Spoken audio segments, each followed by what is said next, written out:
Hello, everyone. Thank you so much for joining us today. My name is Angelica Cortez. I work at the LA Phil, and I have the honor of introducing you today to our two hosts. That's Eryn Johnson and LJ Wallace, and they're going to talk to you today about creative youth development. So I'm going to pass the mic over to them really shortly. I just want to make one quick tech note, and that's that all of you have your cameras disabled at the moment just to protect any of the viewers. However, if you'd like to ask our two speakers any questions throughout or ask us any questions throughout or having any troubles, feel free to go ahead and send a note to us in the chat. And beyond that, I will pass it on over. Take it away, LJ and Eryn. Hello, everybody. Give me a moment. Thanks, Angelica. Thank you so much. I'm going to bring up our slideshow. Hello, my name is Eryn Johnson, and we're going to be talking today about engaging youth, youth development and music education. As Angelica mentioned, I am the Executive Director of the Community Arts Center in Cambridge, Massachusetts. I've been doing that work for about 13 years. And at the same time, also working with Health Resources in Action to do trainings around creative youth development and youth development in the arts. And I've also done a lot of work as a teaching artist and have worked in a music education organization. And so have really spent a lot of time, as I'm sure many of you have, thinking about how we can incorporate arts learning, music learning, and working towards positive youth outcomes. So I'm going to turn it over to Laurie Jo and allow her to introduce herself.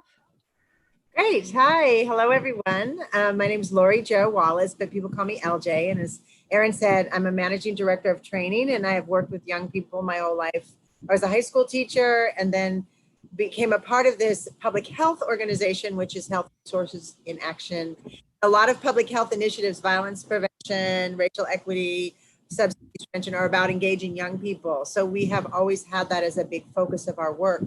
And then in the last, 10 years or so, we've branched out and really worked with many after school programs, arts programs, environmental programs, many different schools and community groups. So we just wanted to, so we got involved with doing this youth development in the arts training some years ago, and we were very excited to work with YOLA on it. So that's a little bit about me, and I'll pass it back to Eryn. And, you know, usually the trainings that we do for youth workers and teaching artists are really interactive, and today's training is not interactive, but we are going to invite you to put your name and where you are from in the chat box so we can start just getting a sense of who's in our virtual room. And you can read those as they come up and celebrate this national moment that we're all in, sitting here virtually, nationally together. And while you all do that, talk a little bit too about what our takeaways are going to be from this session. So we're going to be talking to you about what positive youth outcomes are and giving you a definition for the youth development approach. We're also going to be defining creative youth development, which is a relatively new field in comparison to the larger youth development field. And we're going to identify some ways that music education really can encourage positive youth outcomes. We're going to articulate what are the levels of youth participation and give you some language to talk about levels of youth participation, and then really connect those levels back to the creative process and look more specifically at a technique you can use to think more deeply in a more detailed way about how to increase levels of youth participation in your own program. So I'm going to move on. Hopefully you're enjoying seeing who else is in the room in the chat. Yeah, we have people from Alaska to St. Paul, to Santa Cruz, California, to Texas, Miami, San Diego. So that's the joy of virtual, is that people can really come from all over. So thank you in there. We'd love to see where you're all from. Welcome, everybody. And you may see people you know. Yeah. So we're going to start out with just giving you an overall introduction to the youth development approach. And often the way that we do that is really having you think about young people that you know. So I want you to take a moment, and we're going to try to use the chat box one more time, and really imagine a young person in your life who's under the age of 5. Think about what are the hopes that you have for this child. When you imagine them in the future, what are some words that you would use to describe them in the future? What are some ways that you hope they are, ways of being or abilities that they have, things they'll be able to do, ways that they interact with peers or interact with the world even. And you can share those thoughts in the chat box. You can tell us who the person is or not, or you can just share a few words, images that came to your mind, to let us know what you hope for this young person in your life. And while you guys do that, I would love to hear from LJ if you've thought about a young person in your own life who's under the age of 5, and what are some words that came to mind as you were thinking through this? Sure. When I think about this, I really feel that I want them to have friends. I want them to have community. I want them to understand and work towards social justice. And I want them to really feel like they're a part of something. And I think so much of what I have been important to me, sometimes it's things that are important to you, you want to put, and they may not be quite as important, but love, friendship, caring about other people. Those are really, to me, what I see in the people around me that I love and care about are really strong pieces of who they are. And belief in young people. I would love them to keep believing in young people and also just keep growing and learning and exploring. So those are some of the things I would write to a 4-year-old that I'm thinking of in my life. And I'll pass it on to Eryn to see, and then I can look at some of the chat and see what people say. So yeah, I mean, I think for me, really thinking about how that idea of resiliency, which I know in our youth development world has become a bit of a buzzword, but the ability to really weather a storm, to find joy within a world where you will always see adversity and experience it yourself. And to really be surrounded by people who are going to support you when you feel you can't support yourself. So the ability to create, to show love, to give love, and to receive it feels really important to me for my niece who I'm thinking about. So I was thinking of a nephew. Yeah. So no, we haven't heard from a lot of you. We have some folks from Venezuela, which is awesome. But Shannon, thank you. She put that fearless. She hopes that for that 5-year-old would be fearless. Does anyone else want to add any hopes for that little one when you think about those little ones?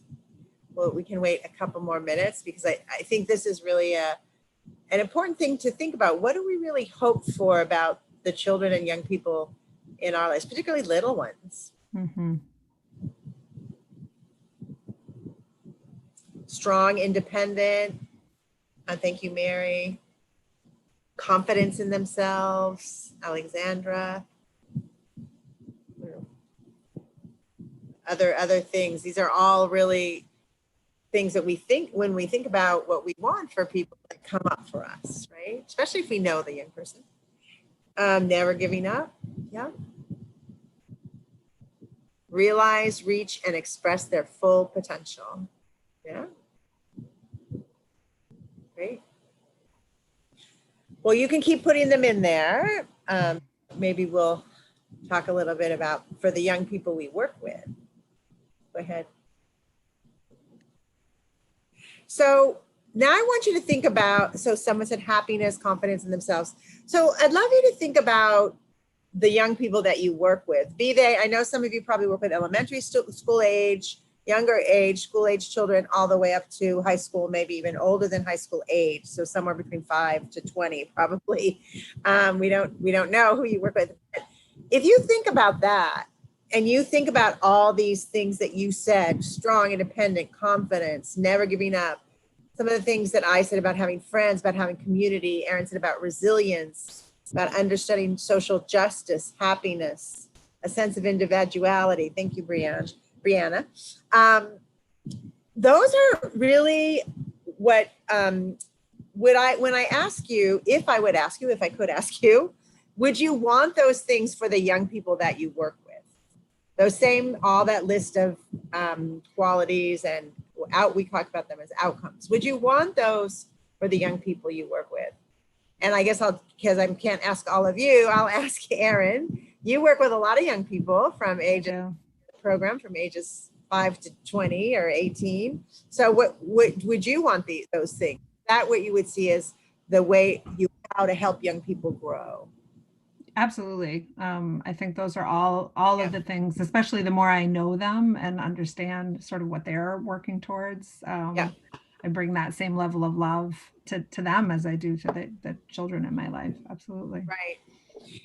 So when we do this kind of activity, people always say, yeah, I might say the exact same words because maybe you're thinking about your own child or a niece or a nephew, someone that you knew well. But most of these things that if you look in this middle column here, most of the things that you talk about are definitely or have listed here and we've talked about are definitely in this column: confidence, relational, social skills, organizing, presentation, being outgoing, appreciating diversity, responsibility, respectability, then control. There's many others too.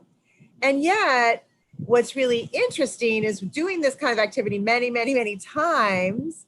If you want to pass to the next slide, often when we think about what young people are hearing in the world, they're not necessarily hearing those kind of what we talk about as developmental outcomes. Now, these words are used for the youth development approach. They have many other meanings, but in this case, we talk about these as developmental outcomes. And when young people in the world are hearing what is success and what should they do and how do they move forward, and if you even ask young people what is success, they'll often say things like in this column that we call achievement outcomes: getting a job, certification, high school diploma. For younger ones, finishing elementary school, doing well in getting an A on their homework, maybe scholarship, production. We're going to talk about some of this in relation in a minute to musical education, but these are all the kinds of things that young people often hear as success. And I can tell you over and over again, for the particularly older, like high school age young people that we work with, that is what they say over and over again. I have to go to college. I have to get a job. Now, those are great outcomes. They're not bad. They're not negative outcomes. They're positive outcomes. And you'll see at the top of this chart, it says positive youth outcomes. So the core of what we are doing with young people is really to help support young people to build outcomes. Not what we do, not how many lessons you offer or how many different kinds of interactions you have. That's important. Of course, it's really important. But what we say in youth development, what is most important is what do they get after they leave that interaction with you? Do they know how to do the kinds of things that you work with them in your interactions? How are they taking it with them or him or them or her? So those are what we call positive youth outcomes. Achievement outcomes are definitely important, and we'll talk about in a minute some ones that might come up in music. And we talk about those as status achievements. They're very concrete. They're things that you can hold on to. And they're also what a lot of young people hear about means success. And then the other side is what we call prevention outcomes. And you can look at that list of things. These are the risk behaviors that we don't want young people to do. So we're really hoping to prevent these outcomes. And a lot of, I don't know so much in your work, but a lot of my work is we do talk about these issues of in public health, of violence, unsafe sex, domestic violence, crime, dropping out, unhealthy eating. We talk about all those things. And yet what we know is, and this is we've known for a really long time in prevention, it doesn't work just to talk about those things. And it doesn't work just to tell young people they got to go to college. What works is helping them build these kind of developmental outcomes that you listed when you wanted for your young people that Eryn and I talked about we want for our young people. And that's that middle column. And there is actually quite a bit of research that supports young people who develop those kind of developmental outcomes, who build those in their interactions with you, in their interactions with their families, in their interactions with their school. They do get to the achievement outcomes better, and they do stay away from the risk behaviors. There's actually quite a bit of research that supports that by being able to be organized and confident and being happy and really realizing your full potential, being creative, those are things that are going to stay with you if you develop those outcomes and build to achievement outcomes and stay away from risk behaviors and prevention outcomes. So that's really the core of the youth development approach. How are you, as a person that cares about young people, works with young people, is a mentor to young people, a teacher to young people, how are you actually building these developmental outcomes in the work you do? Eryn, did you want to add anything then? No, I don't think so. No. Great. So that's really the core of what we're talking about. And when we have created this curriculum, it was actually created in youth development, which was an organization. It still exists, and it's called AYD Training. It was researched nationally quite a while ago now. And we created our own certificate project where we actually trained people who work with youth in the youth development approach. And we also have created things like working with artists in the youth development approach and other folks. But the research that was done in this field came up with these 12 outcomes. And these are categories, these are broad categories. So it doesn't mean that all of those things that you said before, never giving up, confidence, being strong and creative, those would probably fall under maybe several of these categories. But we talk about aspects of identity. Those are who you are, your identity. And then we talk about areas of ability is what you can do, basically. So there's 6 of each of these. And what I think is the most important to know about these is this not what you are offering. You might be providing a safe and structured place in a very challenging world for these young people. And that's important. But what is the goal of youth development is how are they building outcomes for themselves to go into the world and create their own safety and structure? Because they're not going to probably be with you forever. How do they self-worth? Many of you said confidence. I said confidence. Confidence is a huge one, and that's a big input in a big way part of self-worth. Being able to plan the future, being a part of a group. What does it mean to be a part of a group? And with you all in your groups, how do you build that? How do you build that for those young people? So when they leave your interaction, they can do that other places. Being responsible and being a sense of yourself. Those are another really important. And then also self-awareness and spirituality. So that's a really broad one. And that is a huge place that a huge part of most people's lives, who they are and what do they think about the broader world, whether it's religion or not, it's what do you think about the broader world? Now, the other ones are more concrete, physical health, mental health. So, but they're broad. We don't want to make physical health as just, getting exercise. It's a huge thing, physical health, a lot of parts of young people's life. Mental health, being able to cope, being able to have fun, being able to deal with challenging situations. And intellectual ability, certainly we've kind of put it in the realm of school, but it isn't just school. Intellectual ability is what they're learning with you when they learn all the music that you're teaching them. Employability, not just about having a job, but about how do you get there and how do you keep a job? So you can maybe get there, but how do you actually keep a job once you're there? If you get mad at the owner of the place and you kind of say, no, I don't want to take out that trash today. How is that going to help you keep that job? Maybe that's okay. Maybe you need to advocate yourself, but to be thinking about those things. Finally, civic and social ability and cultural ability, 2 huge pieces. Cultural ability sort of encompasses everything in our work that we've been talking about so front and center in our worlds right now around racial equity, health equity, young people stepping up in front. Cultural ability is just a broad category for thinking of those things. And finally, civic and social ability. How do you have friends? How do you connect with other people? So those are the 12 areas of outcomes. And what we really recommend is people think about 1 or 2 of them that they're working on and try to actually build to young people's outcomes, steps, goals. How are you helping young people build those outcomes? It might be an individual thing, and it might be your whole group is working on that. And then how do you measure it, which is a whole nother piece, but it's very doable. We measure lots of things, so we can measure these items.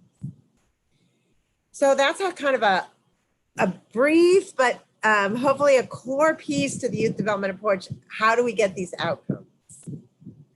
I just wanted to add in too, LJ, that key piece around where does arts learning fit within that you flagged. And I think it really fits in the space between intellectual ability and cultural ability. And I think sometimes in arts learning, we struggle to identify the difference between an artistic achievement and the ability to create that art form. So think of the achievement outcome as the external approval, and the ability as the thing, like you were saying, the thing the young person carries with them where they go. So it's important for us to differentiate that as we're trying to understand concept. So. Right, because it's not the end goal. That would be the achievement. And Eryn's going to talk about that in a minute, that achievement outcome. But being creative, that's really an area of ability, maybe even an aspect of identity, if that's who you see you are. So the last thing we're going to go on to before we move to talking about creative youth development is this definition, and it's pretty simple, but an approach to supporting youth that focuses on outcomes necessary for adolescent and adult life based on their capacities, strengths, and formative needs. So much of what we think about with young people is what are their needs? How can we help them? How can we teach them? How can we fill their needs? But they're bringing a lot. They're bringing capacity. They're bringing strengths. They know a lot. Even 6-year-olds can bring you lots to the table. And also adolescence is a long time. It's not just about becoming an adult. Adolescent now goes, when I started this work, it went to 18. Now with the brain, being able to look at the brain, we've pushed it out from 11 to 25 is really the broader definition of adolescence. So we want young people to be successful now in building those outcomes as well as into the future. So that's our definition. Please feel if you have questions, pop them in the chat box. We're going to leave time for questions at the end as well. It's a quick review, but I'm going to pass it over to Eryn, who's going to really connect it to the creative world here. Creative youth development and music education. We wanted to start out by really defining for you all what is creative youth development. And it is a relatively young field. And interestingly, I think now, at least in our world, in the fundraising world and in the conferences, it's become the catch-all phrase for a type of work where you're integrating youth development and creativity. So the definition is here: a theory of practice and creative skill building, inquiry, and that integrates, creative skill building, inquiry, and expression with positive youth development principles, fueling young people's imagination and building critical learning and life skills. And those last two pieces are really important to note. So we're both working on creative skills, so fueling young people's imagination, and we're also building critical learning and life skills. And those two things are complementary. They work together, so they're not separate from each other. And that's really part of what we wanted to address here. There is a feeling in general that often in our classrooms, in arts learning classrooms, and maybe even more particularly in more traditional classical music education, that there might be a push-pull between working on youth development and particularly supporting developmental youth outcomes and supporting the achievement outcomes, and trying to choose as a teacher, which one are you going to focus on now? And it really can be particularly challenging because in this field, because there's so much in a more traditional US classical music environment, so much of the pressure that we might get as educators, that the students themselves might get from peers, is around achievement, competition. And we think that one way to really get to a next step in understanding for yourself as teachers, how these things, how developmental and achievement outcomes really interplay, is to think about your own music education. Just like in the beginning, we asked you to think of a young person from your life. Think about for yourself when you learned how to play your instrument or whatever art form you might be invested in, which aspects of your education focused on achievement, and how did the focus of achievement affect you as a musician or as a person overall? Are there ways that it really pushed you to the next level, and are there ways, because it really can be both, that it really made you pull back? And then when did your teachers help you build developmental outcomes? How did the focus on developmental outcomes affect you as a musician and as a person? Because like we're saying, there's an interplay between both. We're trying to help young people become better musicians, help them grow as people, and understanding that those two processes are not mutually exclusive. They go together. And the real question, this is the question for this whole presentation, but how could using a youth development approach improve classical music training? And we really believe that it does, and research shows that young people who we speak to that. So if we think of some of the typical achievement outcomes in classical music, maybe it's winning a competition, becoming first chair, getting a scholarship, getting into conservatory, gaining entrance into an orchestra or ensemble. Really, what does it take for us to reach those achievements? And as LJ was talking about, our belief and research shows that when we work towards the developmental outcomes, the achievement outcomes come more easily, more readily, and the prevention outcomes don't happen, or we're able to prevent bad outcomes for young people. So these are just a few examples, ones that I pulled out, but I really encourage you to go through the 12 areas of ability and the 12 developmental youth outcomes and think about what are ways that if we built in this area, that this would actually improve artistry for young people. And while they're improving artistry, they're also growing as individuals, so that constantly the interplay in our programs is about becoming stronger, better artists and becoming stronger, better people. So if a young person develops confidence and self-worth, that gives them that courage to enter a competition, and not just to enter one, but to continue to enter when they fail, which they will. And we know as working musicians, or if you're a gigging musician, in addition to being a teaching artist, there's just as much approval as there is moments where you feel you're failing. So that sense of self-worth is key. The ability to lead, having that in you, that you really have that ability and know what it takes to lead, allows for then that peer-to-peer mentorship of an ensemble or within an ensemble where ensemble members are working together. And then a sense of responsibility. Really, that piece is what helps musicians to commit to their peers, to commit to the task of creating art together, to the task of creating beautiful music in a large orchestra. We know that requires a lot of work at home and work in ensemble, and people need to have a sense of responsibility to themselves, to the world, in order to do that. And I would also say, this is a little bit more ephemeral, but really, what is the difference between creating great art and imitating art? And I would say it's that this investment in developmental youth outcomes allows young people to bring their full selves to the table, and all the intersections of race and class and identity of who they are, so they can really feel heard in your classrooms and invest themselves without fear in the artwork, in the music, which makes it art, rather than just imitating things that they hear around them.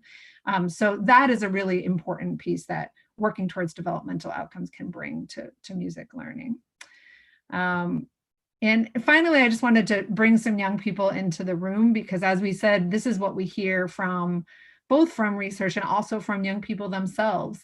And this is a quote and a photo of young people from YOLA. Music makes me learn and grow. I'm more confident and love to learn more and more about music and everything else. Don't tell me I have to have a backup plan, because I already do. It is to be a musician or anything I want to be. And this quote's so beautiful because it both talks about a real passion for music, but also a passion for anything that I want to learn and anything that I want to be. It really shows a real sense of courage and boldness. That's what, when I think about my niece that I was talking about earlier, that's what I want for her, courage and boldness. So I think this is a great demonstration of how those music learning and developmental youth outcomes really do play together. So I'm going to turn it over to LJ, and we're going to talk about levels and forms of youth participation. So we'd love to have any of your thoughts, so we know that people are there listening. Any of your thoughts or questions in the chat box, please feel free to type any in there. I mean, if this is the first time you've ever heard this, maybe it's not quite making sense, but most people I know that hear this for the first time, it feels pretty commonsensical. It's not saying that achievement outcomes aren't important. It's saying that by building these developmental outcomes, by focusing on those, we will get to the achievement. It doesn't mean you ignore the achievement ones either. And you can't even ignore the prevention ones. You got to talk about things. You got to open up conversations that young people want to know about different risk behaviors, maybe not in your specific work, but in the work of helping a young person grow. So love to hear any comments or questions you have. And often people talk about, just to move it along. And anyway, even if you think of a question later on that was back, just ask, doesn't matter. We can jump around. But a lot of when we think about building these youth outcomes, supporting young people, and we're not really building them. The young person is building them. We're supporting them to build them, right? We often talk about, well, how do you do that? How do you do that in your programs? How do you help young people build confidence? How do you help young people have a sense of individuality, get to happiness? So, well, there's a lot of ways, there's a lot of paths to any of those things. I think strong relationships with adults, with mentors. We always talk about in real estate, the 3 L's of real estate are location, location, location. The 3 R's of youth development are relationships, relationships, relationships. It really is about, that's the primary focus in this youth development work of you adults who are working, teachers, educators, youth workers, however you name yourself, with young people.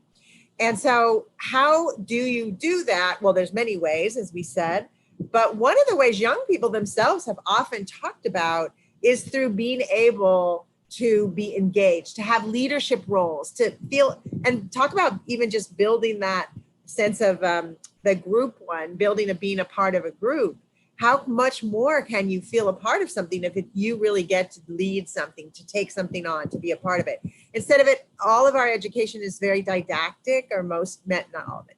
There's really lots of places where it's not, but a lot of our education is didactic. It's knowledge given to young people. Some of that's great, but also, what does it mean? How is that young person integrating it? There's a lot of interesting studies about what people learn and how they never really understood it, but they actually integrate it and think a completely different thing. Just quickly, I saw this video in my education master's class about all these students graduating from Harvard, and they were asking them, how does the moon travel around the Earth? And all these people had, the young people, very talented, a lot of them could not explain it because they got explained to them in 2nd grade in some class, and they never really quite got it. So one of the things we want to make sure is that we're integrating young people, the knowledge, the understanding into them, but also we're letting them lead. We're letting them step up. We're letting them try things out. And that's really what youth participation is about. This is a chart, actually, interestingly, from the North Ireland Youth Council. So when the country of North Ireland was in war for many years, when they finally ended their war, they had all these young people who were fighters, honestly, particularly young men. So they created this youth council to really engage them in this new government. And they paid them to be a part of this youth council. And it still exists today. So very interesting government piece there. So they created this framework, and, it really goes from none when you see the power of the adults has all the power. So young people really don't get to be involved. And participation, you can think of engagement, you can think of other words that might come to your mind. So participation isn't just being in music. It's not just being in a group and playing your part. Participation in this case is really how much leadership do you have, and that's really what it's about. It's called youth participation, but it's really about leadership too. So none, you see the power of the adults, and the young people really have no power. And it's not they can't learn some things like that, but they might learn more if they were more engaged. They will learn more if they're more engaged. It's really what this research tells us. Tokenism is like when just 1 or 2 kind of the best kids are really out there, and it's great for them, but how is it for everybody else? And is there ways to step it up a little bit? Consultation is really the idea of a focus group or a musical group or a leadership group where you're going to the young people and you're asking them things, how to make a better program, maybe through surveys. So that's really, you can see it's more youth and adults are more shared power. And as we move down to representation, that's actually having a youth leadership group, a group of young people who are giving you ideas. And often it's young people who might have been around for a while. but they are representing the voice of all the other young people in the program. And finally, participation itself. That's really the equal place where young people and adults are making decisions together, to self-managing. When do young people self-manage? They do it all the time on the playground. The young people, children, babies, not babies, but 5, 6, 7-year-olds, they self-manage. Young people, teenagers self-manage all the time if they're given the opportunity to. And if they're not given the opportunity, how are they going to learn that? The transition for many young people from high school to college is a huge one because they haven't been given the practice at doing a lot of independent activities that they might be expected of them. Even to figure out, 8 a.m. might not be the best time for me to get a class.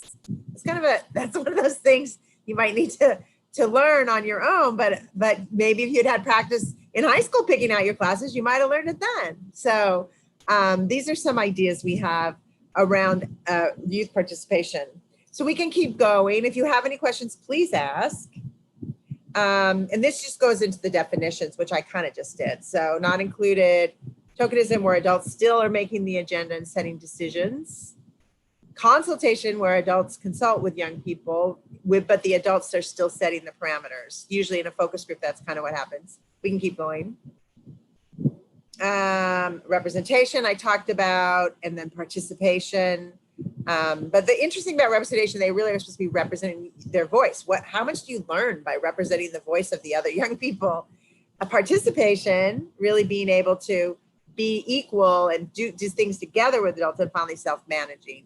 Is there any places in your program where young people are self-managing, or where you're doing participation, where you're doing equal things? If you want to give any examples in the chat box, we'd love to hear them. Read them. How are you all engaging young people in leadership roles in your programs? So you can think about that. Love to see some in the chat box, but I'm going to pass it in our short time here. I'm going to pass it on to Eryn to keep going, and I'll call them out around that. So the next part is really some core principles with working with young people. And this is really just a way to engage young people. This is kind of a broad look at how we work with young people. But if you do really want young people to be, engaged with you and to really be a part of it, you got to listen to them. You got to provide opportunities where you listen to them. Stop yourself from always having the answer, from always saying the right thing, from always telling people what to do.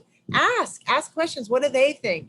I know you're probably really short on time a lot, but try to give 5 minutes to asking questions, to building team with your group, doing an icebreaker or a game so they get to know each other a little bit, letting the young people lead those things. So I just want to point out that Carol liked the visual, great. But Ellie Hart talked about youth panel within an organization who consult on decision making. That's awesome. That's a really great piece for young people to be engaged. So opportunities for leadership is what we're talking about. Holding high expectations. When you're engaging young people, they want you to have high expectations. Expectations may be where they're not going to fail every time, but where there's room for them to grow. And then these last three, really, working with young people is fun. And hopefully if you're not having fun, you can figure out where that fun is. They're hilarious. Young people. I was facilitating an online class with a bunch of young people. And at the end, they all I looked at the chat box and every single one would put, bye LJ, bye LJ, bye LJ. I mean, it was just silly, but it was cracked me up. So I don't know, it can be really fun. And as someone who's worked in my whole career with young people, I feel like it keeps you youthful. I don't know if that's a good thing or a bad thing, but being yourself, your authentic self, whoever you are, they want to know who you are because you are working with them and you care about them. And finally, being understanding and patient. Those are all ways to work with young people that also help build this youth participation and youth leadership. So we're going to continue on, and Eryn's going to talk a little bit about connecting youth participation to the creative cycle of working with young people. We, in order to really think more deeply about where can we find opportunities for youth participation within the artistic process, look for a way to break up the artistic process a bit, and think about all of the steps. These are listed in order as if things end after we get to present, evaluate, and regroup. And in reality, as we all know, the creative process is really a cycle. This was adapted from some work by Shirley Bryce Heath, who did a really interesting study on community-based youth arts organizations. The article is listed there at the bottom, and in general talks about all of the ways that the arts support developmental outcomes for young people. But this framework we got from her. So in order to really understand, where are young people currently participating, and also where are opportunities for increasing youth engagement, the idea is to break up the process and then just be really deliberate. So our first step is planning and preparing. So thinking through your ideas, proposing possibilities, considering probabilities, working to answer questions. And this is the part of both planning and preparing, as you might be planning and preparing to teach. It's also planning and preparing to create art as an individual artist. So this can really apply to any creative process, whether it's a group process or an individual process. And within music, this is where you kind of set up, you think about what repertoire you're going to play. If you're preparing for a class or for an ensemble, you might be thinking about what room the rehearsals are going to be taking place. Maybe you have an ensemble yourself, and so you need to find some funding. So there might be funding that's connected into that. So this is really setting the stage. And then critique practice is it is what it says it is, but I think it speaks really to that process that goes across all creating of all kinds, where you are making something and then sitting back and looking at it from afar and thinking more deeply about what's the purpose of this, what's the goal, what's the direction, and are we achieving it yet? So that is your rehearsal. It's also individual practice that you might do at home on an individual piece. And then we move on to presenting, evaluating, regrouping. We often, I think, especially in the performing arts, think of the presentation as, the ultimate end of the process. But that's why we often like to depict this in a circle. So it really shows that presentation is just a part of the larger process. And you might be presenting and preparing over here with this group, and then still in planning and preparing someplace else. And then you step back and you evaluate, and evaluating and regrouping is very commonly the place, especially in our busy artistic lives, our busy lives in general, where we kind of drop out, and we're always evaluating what we made in our minds, but how do we make that into a more formal process? Because when we formalize the process, that's when we can increase opportunities for young people to be involved. So in terms of a framework to think through this, what I would suggest, and what we do when we do more in-person trainings, is really take each one of these parts of the process and think about what are the activities that you do within each part. So what do you do to plan and prepare? If you think of a particular ensemble that you might be teaching within a program that you work for, what are the things that you plan and prepare before the ensemble even meets, and write those activities down. The same thing for practicing and the critique process that happens within the class. What are the actual actions that happen? And what are the actions that happen around presenting, evaluating, regrouping? And then move on to think about, okay, well, how are young people participating in each one of these areas? And then we do an exercise called Bump It Up, where we're really saying, okay, this is what we're currently doing. So we might be at consultation. How do we get to participation, or how do we move up one step? So we went through this and this is just an example of something that I put together, but it's something that I do for my own classes. And I will say that this kind of work it's a constant reevaluation of sort of our biases around what we think young people are capable of. And we're not going to talk about adultism in this particular training, but many times we go into a situation and we say, well, it's really the teacher needs to do that. The adult in the room needs to do that. And we're not actually questioning, where do those biases come from? And they could come from adultism or other kinds of biases, because of course, young people are coming in with intersections of all different kinds of identities that might affect what we think they're capable of. So in this case, the activities are planning and preparing. This is very, very basic. So if we list, we're selecting music, there's planning the logistics, as I mentioned. So where's the rehearsal going to take place? Are we going to have enough music stands and chairs and a whiteboard to take notes on?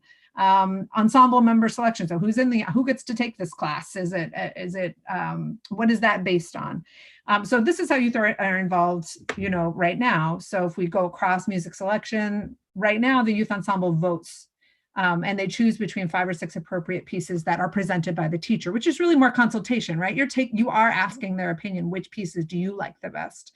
But what could be a way that we could kind of push it beyond consultation? And there's lots of ways to do this, and these are just ideas. So one way could be that the ensemble selections are presented by rotating youth leaders. So you work with a young person in your classroom to think about all of the things that you think about when you choose repertoire.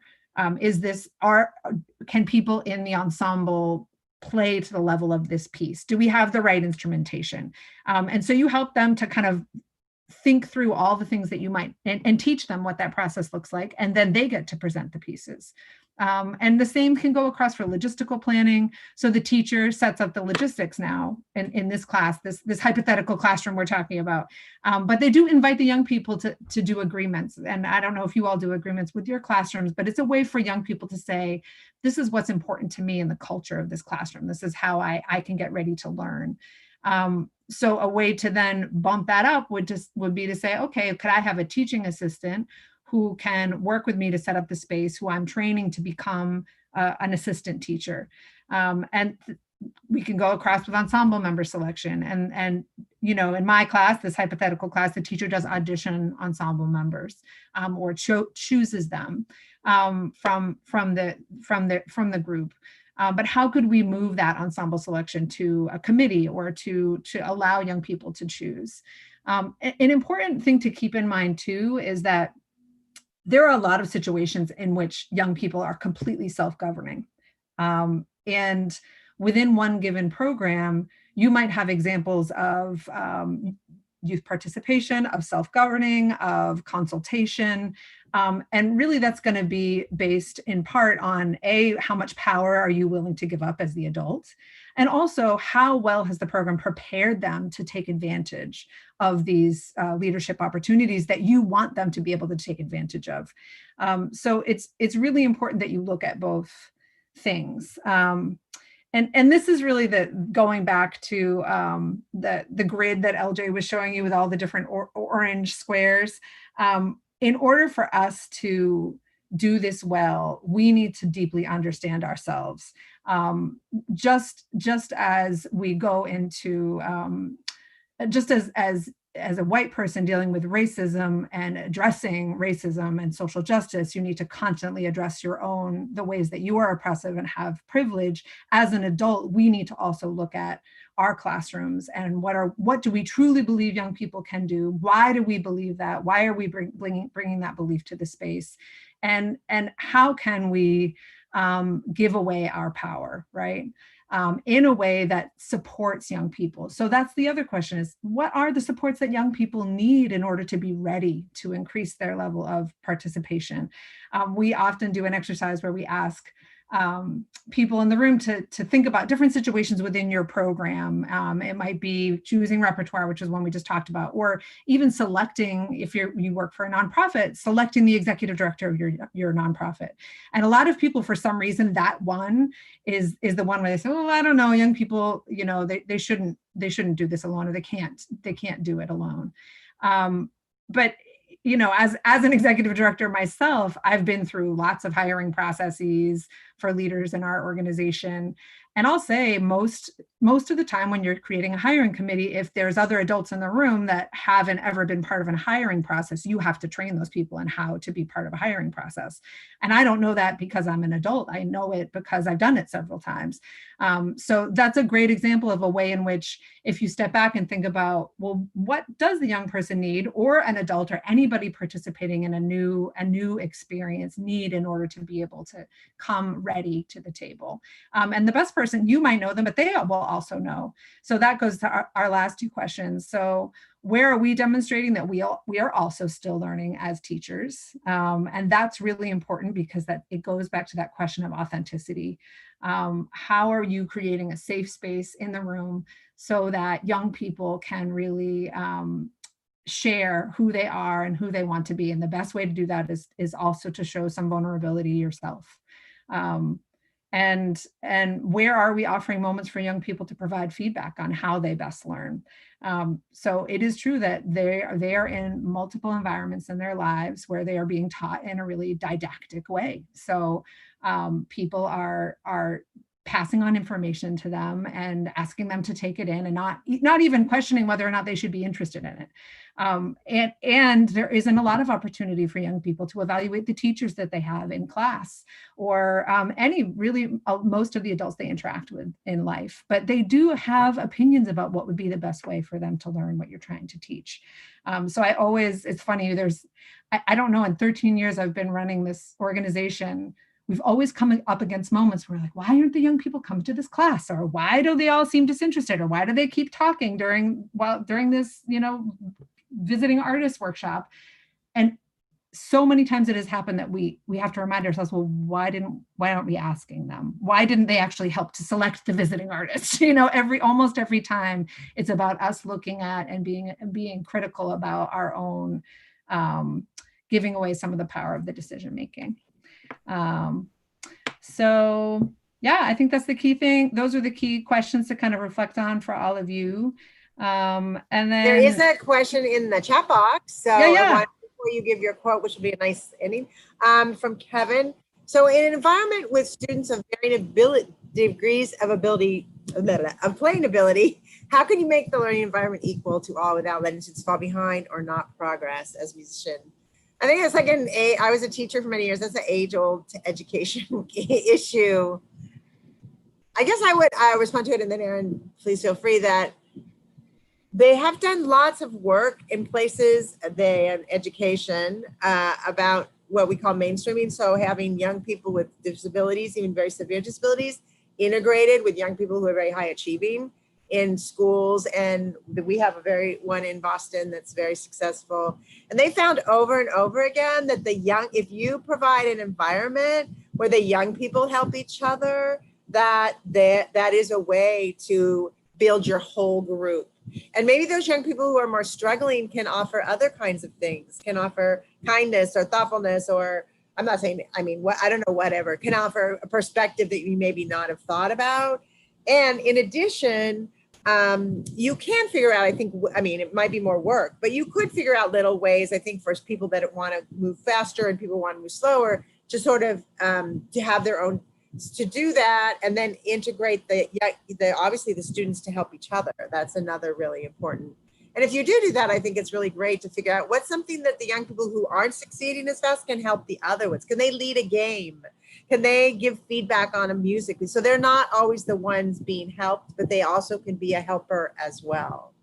So I think it is a challenge, but I do think there's ways to make it work. And they do know that mainstream schools, everyone is successful. The kids with disabilities are successful. I'm talking about kids with very severe disabilities.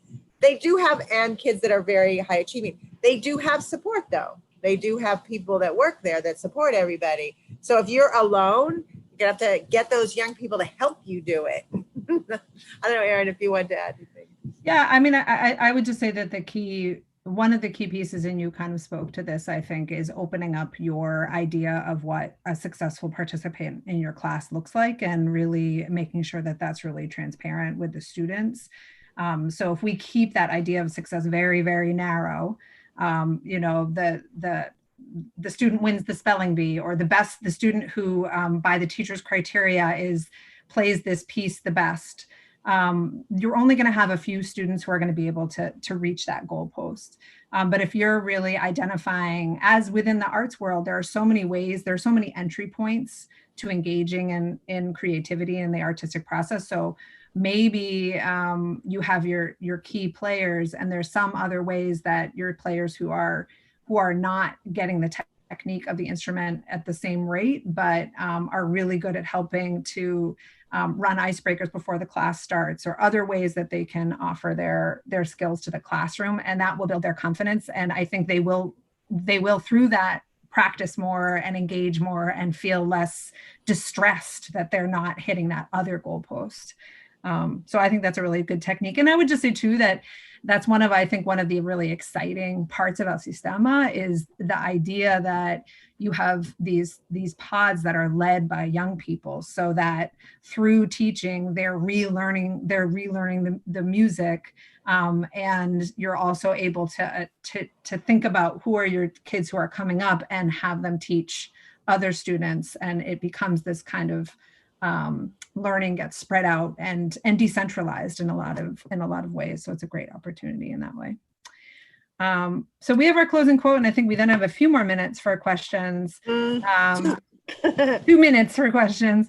But, we always do like to, when we're doing trainings, which are often for adults, is bring the young people back in the room, because they are the ones throughout all of this that we're really going back to, who are the authorities on their learning and what inspires them. And this is another quote from a YOLA student. My orchestra director often calls on me for advice and for my point of view on our music. He gives me the opportunity to share my opinion, which I feel like he values. This leads to an engaging dynamic between us and allows rehearsals to feel inclusive. It's like I'm learning with him rather than from him. And again, that speaks to so many of the other components that we talked about being authentic, about talking about the ways in which you're learning, and really truly valuing the opinions of the young people in your class. I don't know if you have anything else to add before we wrap, LJ. You want to just, I'm responding to a question in the chat box about leadership groups from Laurie, just how often they meet and what they might do. Oops. But if anyone else has other questions, you could feel free to write them in the chat box.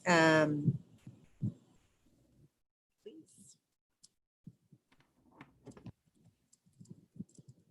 I think that we would just like to say in closing that, I don't know if there's you want to put up our last slide. Yes. I love that picture. Is that really engaging young people in any way you can, even if it's a smart, start, I always talk to people about open the door, try it out. Even if it's just letting them lead a game to start off with, getting the youth to know each other's names. I mean, those kind of things, that's do what you can do, take a step. We talk about bumping it up to, you might be at none, but try to bump it up a little bit.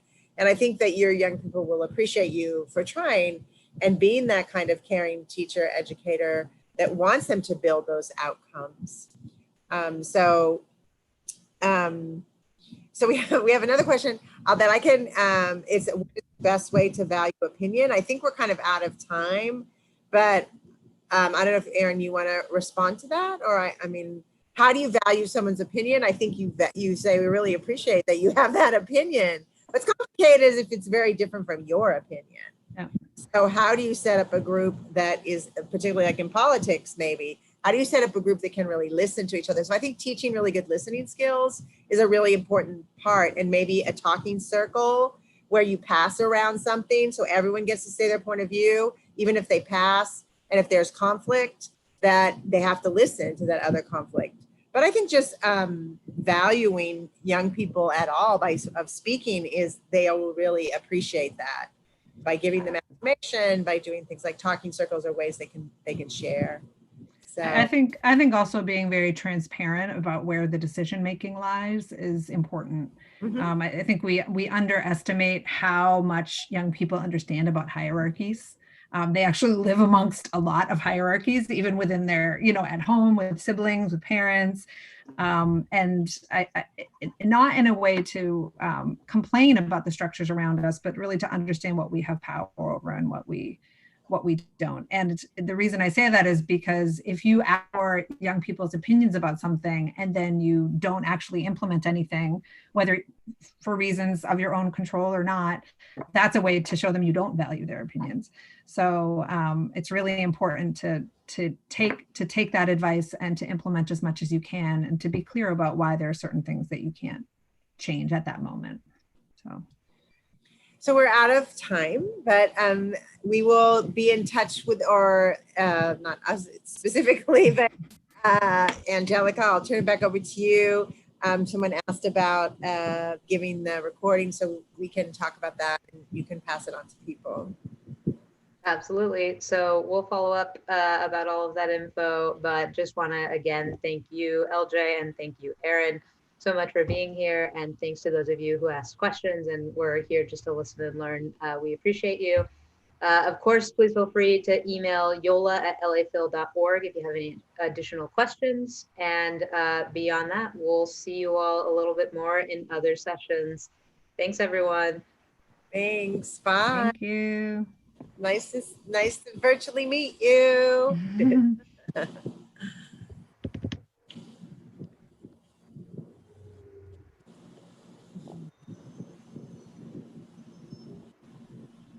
People wrote nice things in the chat box. Yeah.